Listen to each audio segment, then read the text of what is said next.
prophecy of bread and fish.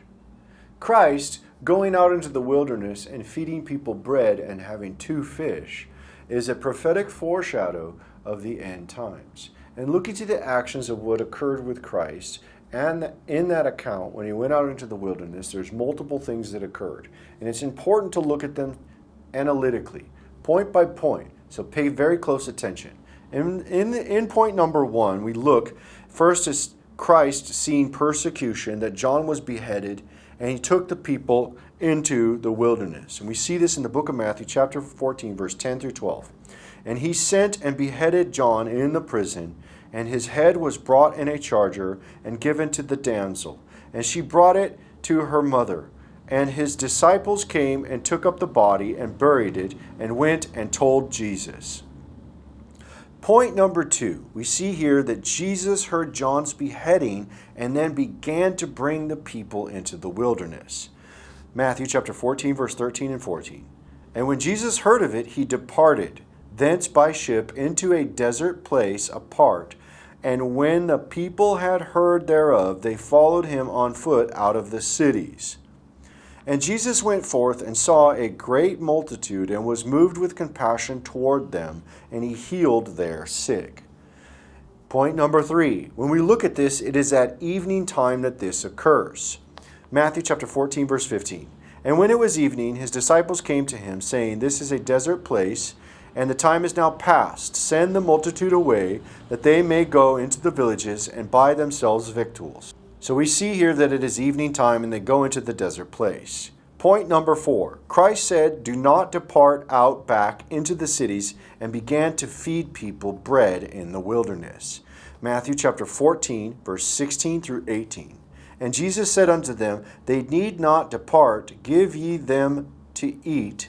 And they said unto him, We have here but 5 loaves and 2 fishes. He said, Bring them hither to me. So point number 5 shows that he took 2 fish and bread and looked up to heaven and blessed it. Matthew chapter 14, verse 19 and 20. And he commanded the multitude to sit down on the grass, and took the 5 loaves and 2 fishes, and looking up to heaven, he blessed and brake, and gave the loaves to his disciples, and the disciples to the multitude. And they did all eat, and were filled, and they took up of the fragments that remained 12 baskets full. Point number 6. The multitudes of the Israelites were counted, but only by the men. The women and the children were excluded in the numbering of Israel. Matthew chapter 14, verse 21. And they had eaten were about 5,000 men, beside women and children. Point number 7. The mountain is in the wilderness. Matthew chapter 14, verse 23. And when he had sent the multitudes away, he went up into a mountain apart to pray. And when the evening was come, he was there alone. Point number 8. Jesus returns in the night. Matthew chapter 14, verse 25. And in the 4th watch of the night, Jesus went unto them, walking on the sea. In another account of a parable of the fish and the bread, the same prophetic symbolism is shared. Point number 9 is we see that Jesus took the multitude into the wilderness and went to a mountain. Matthew chapter 15, verse 29. And Jesus departed thence, and came nigh unto the Sea of Galilee, and went up into a mountain, and sat down there. Point number 10. It was 3 days in the wilderness. We see here in Matthew chapter 15, verse 32. Then Jesus called his disciples unto him, and said, I have compassion on the multitude, because they continue with me now 3 days, and have nothing to eat, and I will not send them away fasting, lest they faint in the way. So we see that there are 3 days that Jesus is in the wilderness with them. Point number 11, that Jesus began to feed them in the wilderness with fish and bread. Matthew chapter 15, verse 33 and 34. And his disciples say unto him, Whence should we have so much bread in the wilderness, as to fill so great a multitude? And Jesus saith unto them, How many loaves have ye? And they said, 7, and a few little fishes. So we see here that Jesus talks about bread in the wilderness. And point number 12, Jesus didn't count the entire multitude of Israel, but only the men. He excluded the women and the children. Matthew chapter 15, verse 38 says, And they that did eat were 4,000 men, beside women and children. Now, following the breakdown of this, We'll go point by point to show how this is fulfilled in the end times. All of these points are relevant. In the broader picture of these things, it will become clear if you scale out and see what is occurring in these stories. Number 1, the parallel of the beheading and the escape into the wilderness for the 42 months of the end times is seen during the time of the Great Tribulation. We know that there's beheadings. Revelation chapter 20, verse 4. And I saw thrones, and they that sat upon them, and judgment was given unto them. And I saw the souls of them that were beheaded for the witness of Jesus and for the word of God, and which had not worshipped the beast, neither his image, neither had received his mark upon their foreheads or in their hands, and they lived and reigned with Christ 1,000 years. So we see that we know that we're seeing that somebody's being beheaded like John, right? And Jesus, after seeing that John was beheaded, they went out into the wilderness. This should be a really clear message that if you are going to sit and remain and don't come for the Exodus, that there's going to be beheadings. So therefore, come out into the wilderness. Point number 2. The 42 months of the escape into the wilderness during the Great Tribulation is seen in the book of Revelation, chapter 12, verse 14. Christ went out into the wilderness. The church goes out into the wilderness. And to the woman were given 2 wings of a great eagle, that she might fly into the wilderness, into her place, where she is nourished for a time and times, and half a time from the face of the serpent. So we see that the multitude goes out into the wilderness and are fed by Christ, just like it says in the book of Revelation chapter 12. Point number 4 and 11. The feeding of the bread in the wilderness.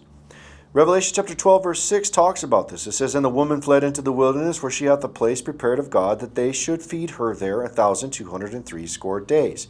And what is she fed? She's fed bread, hidden manna. Revelation chapter 2 verse 17. He that hath an ear, let him hear what the Spirit saith unto the churches. To him that overcometh will I give to eat of the hidden manna, and will give him a white stone, and in the stone a new name written, which no man knoweth, saving he that receiveth it. And just like the time when Christ went out into the wilderness, he told the people, don't go back into the city. Stay out in the wilderness. And this is said again also in Luke chapter 21. Luke chapter 21 verse 21 says, Let them that which are in Judea flee into the mountains, and let them which are in the midst of it depart out, and let not them that are in the countries enter thereinto. It says, do not return. And point number 6 and number 12. The numbering of the Israelites. The numbering of the Israelites was only the men that were counted. The women and the children were excluded. And this is the 144,000 of the tribes members who are in the end, who are called for the counting of the soldiers of the 12,000 ranks of men of war age, each tribe. These are the only ones that are counted. The women and the children are not counted. And this is why we have 144,000 with 12,000 soldiers of each tribe. And the entirety of the Israelites are not counted and numbered. Women and children are excluded in the numbering of this. And in the times past, nobody was able to count the number of the Israelites. And Christ didn't do this himself. We see this when we look to Revelation chapter 7, verse 4. It says, And I heard the number of them which were sealed, and there were sealed 144,000 of all the tribes of the children of Israel. Number 7 and number 9. The people go to the mountain in the wilderness. Like the people in the Exodus, the people exodus to Petra, east of Judea, in the wilderness to the mountain, and that's seen when we look to Luke chapter 21, verse 21. Then let them which are in Judea flee to the mountains, and let them which are in the midst of it depart out, and let not them that are in the countries enter thereinto.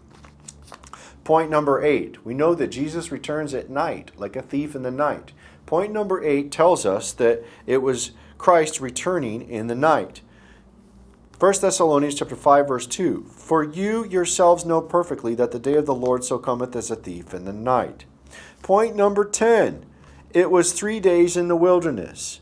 So in the end times, there are 3 prophetic years. 3 prophetic days in the wilderness, to be exact, for 1 year, for every day 1 year, and that's a time, and a half a time, which is 3.5 years in the wilderness, or 1,260 days. That's 3 days prophetically in the wilderness. 12 of Revelation, chapter 12, verse 14 says, And to the woman were given 2 wings of a great eagle, that she might fly into the wilderness, into her place, where she is nourished for a time, and times, and half a time from the face of the serpent. Now, concerning the points number 3 and number 5, pay very close attention. Jesus was at the evening time in Israel, and he was looking up at the evening time, and when he went to go break the bread and bless the bread, he looked up into the sky, into the east, where the nighttime begins to come, and that horizon at the nighttime falls. There is a sign of direction that is used for nighttime navigation that is called Pisces. Christ takes the bread, lifts up the bread, looking up into the sky to the east, and has the bread broken and blessed it, and there's the sign of the Pisces in the sky, which is eastward. That is the direction of the Exodus. And that is why we see the story of the bread and the 2 fish, the loaves and the 2 fish.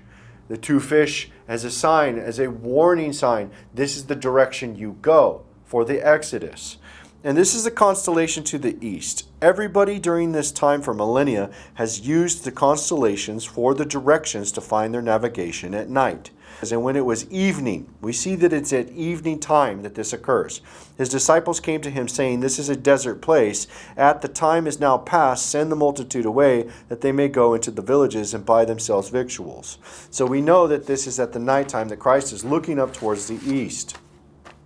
And when you look up towards the east, from that position where Christ is at in the evening time in Israel, we see that Christ lifts up the bread, breaks it, blesses it, and sees 2 fishes in the sky. The same just as there was 2 fishes that he had fed the multitudes with. And this is all a prophetic foreshadow for the direction of the people to escape. And looking eastward towards that route, people exodus out of Jerusalem and are escaped safely through the valley of Kelt into the Jordan, which is the direction that you find when you go out eastward, following that 2 fish Pisces sign. That route will be the escape route. And that 2 fish will be guiding the place to the location where you will have the bread in the wilderness. And that is how the navigation has occurred for millennia. The people used the stars to be able to navigate at nighttime. They did not have compasses. They used the stars for navigation. Point number 5. When Jesus at evening looked up to heavens, he took the 2 fish and blessed it. Matthew chapter 14, verse 19 says, "And he commanded the multitude to sit down on the grass, and took the 5 loaves and the 2 fish.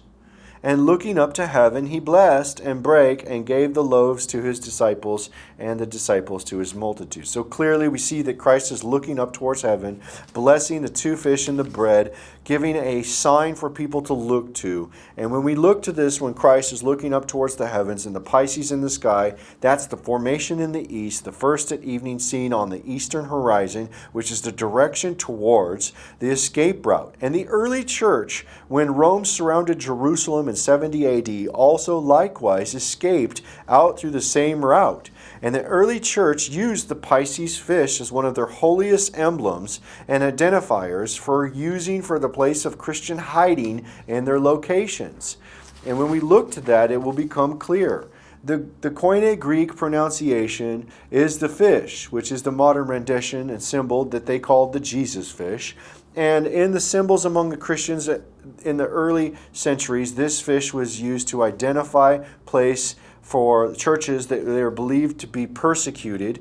And this symbol was used among Christians, and it became popular because it was Christian historically used as a symbol to recognize churches and other believers to be a place of safe passage during the time of the persecution of Rome.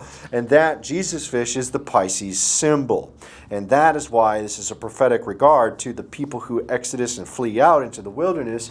They take that knowledge and that Pisces fish of the fleeing to the east when the armies surround Jerusalem.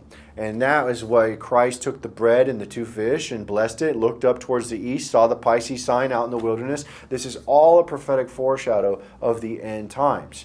And so the church, in the gathering of Jerusalem, to go out into the wilderness to have the bread and to be safe and to have the hiding place will be hidden, and knowledge of that during the nighttime travel and the guidance of that will be able to be used by the 2 fish to be able to get out to the place to feed the multitudes with the bread. And this is the prophecy of the bread and the fish.